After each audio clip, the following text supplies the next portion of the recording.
Hi, guys. Well, we only have two more chapters left to finish our book, Dinosaurs Before Dark. So let's do that. Okay, so when we were last with Annie and Jack, poor Jack was stuck between a tree and a tree house, and in between was the Tyrannosaurus Rex. And so all of a sudden he sees Annie coming down from the tree house, and she went straight for the pteranodon, and she gets on top of the pteranodon, and all of a sudden Jack sees a shadow overhead, and the pteranodon's gliding overhead, and it's coming straight for Jack. Let's see what happens. Chapter 9. The Amazing Ride. The pteranodon coasted down to the ground. He stared at Jack with his bright, alert eyes. What was Jack supposed to do? Climb on? I guess I was wrong. I don't think Annie got on top. I think Annie was just whispering in the pteranodon's ear, giving him the suggestion maybe to pick up Jack. Okay. What was Jack supposed to do? Climb on? But I'm too heavy, thought Jack. Don't think, just do it. Jack looked at the Tyrannosaurus. He was starting up the hill. His giant teeth were flashing in the sunlight. Okay, don't think, just do it. Jack put his book in his pack. Then he eased down onto the pteranodon's back. He held on tightly. Look, the front of the book. I think this is what's going to happen. The creature moved forward. He spread out his wings and lifted off the ground. They teetered this way, then that. Jack nearly fell off. The pteranodon steadied himself, then rose into the sky. Jack looked down. The Tyrannosaurus was chomping the air and staring up at him. The Tyrannosaurus was chomping the air and staring up at him. The pteranodon glided away. He sailed over the hilltop. He circled over the valley, over all the nests filled with babies, over all the giant duck-billed dinosaurs. Then the pteranodon soared out over the plain, over the triceratops who were grazing in the high grass. It was amazing. It was a miracle. Jack felt like a bird, as light as a feather. The wind was rushing through his hair. The air smelled sweet and fresh. He whooped. He laughed. Jack couldn't believe it. He was riding on the back of an ancient flying reptile.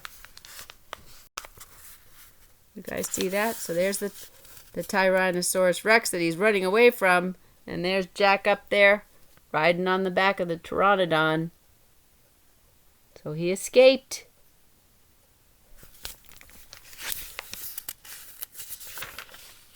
The pteranodon sailed over the stream, over the ferns and bushes.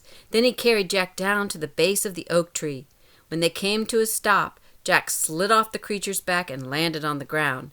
Then the pteranodon took off again and glided into the sky. "Bye, Henry," whispered Jack. "Are you okay?" Annie asked from the treehouse. Jack pushed his glasses into place. He kept staring up at the pteranodon. "Jack, are you okay?" Annie called.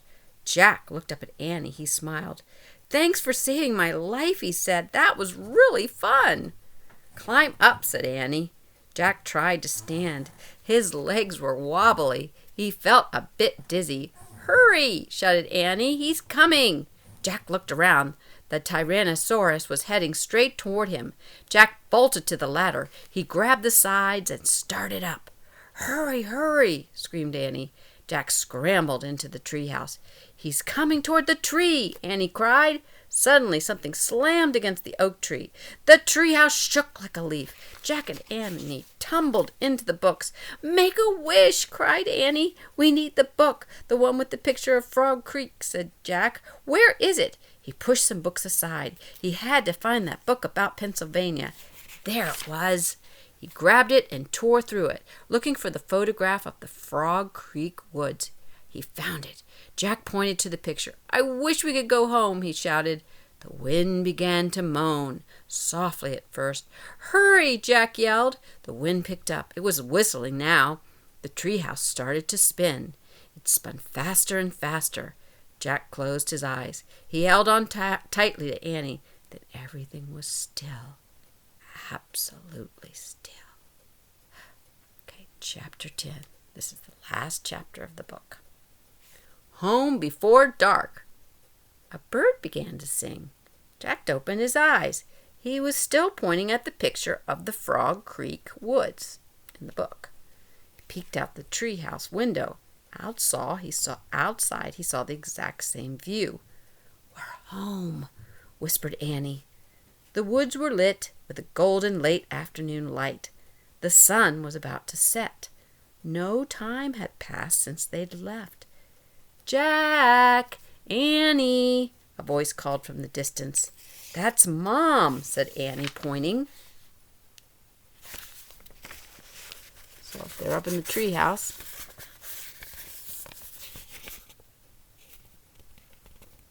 that must be their house.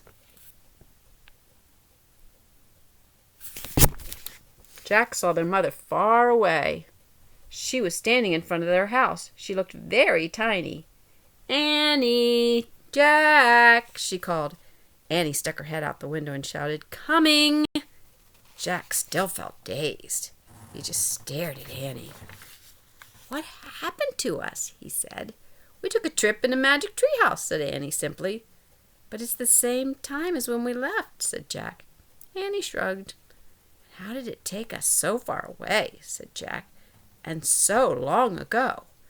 "You just looked at the book and said you wished we could go there," said Annie. "And the magic treehouse took us there." "But how?" said Jack. "And who built this magic treehouse? And who put all these books here?" "A magic person, I guess," said Annie. "A magic person? Oh, look," said Jack. "I almost forgot about this." He reached into his pocket and pulled out the gold medallion. "Someone lost this back there in Dinosaur Land. Look, there's a letter M on it." Annie's eyes got round. "You think M stands for magic person?" she said. "I don't know," said Jack. "I just know someone went to that place before us." "Jack! Annie!" came the distant cry again. Annie poked her head out the window. "Coming!" she shouted. Jack put the gold medallion back in his pocket. He pulled the dinosaur book out of his pack and put it back with all the other books. Then he and Annie took one last look around the treehouse. "Goodbye, house," whispered Annie. Jack slung his backpack over his shoulder. He pointed at the ladder. Annie started down. Jack followed. Seconds later, they hopped onto the ground and started walking out of the woods. "No one's going to believe our story," said Jack. "So let's not tell anyone," said Annie. "Dad won't believe it," said Jack. "He'll say it was a dream," said Annie. "Mom won't believe it," said Annie. "She'll say it was pretend." "My teacher won't believe it," said Jack. "She'll say you're nuts," said Annie. "We better not tell anyone," said Jack. "I already said that," said Annie. Jack sighed. "I think I'm starting to not believe it myself," he said. They left the woods and started up the road toward their house. As they walked past all the houses on their street, the trip to Dinosaur Time did seem more and more like a dream. Only this world and this time seemed real. Jack reached into his pocket and clasped the gold medallion. Here they are walking away from the treehouse, back home.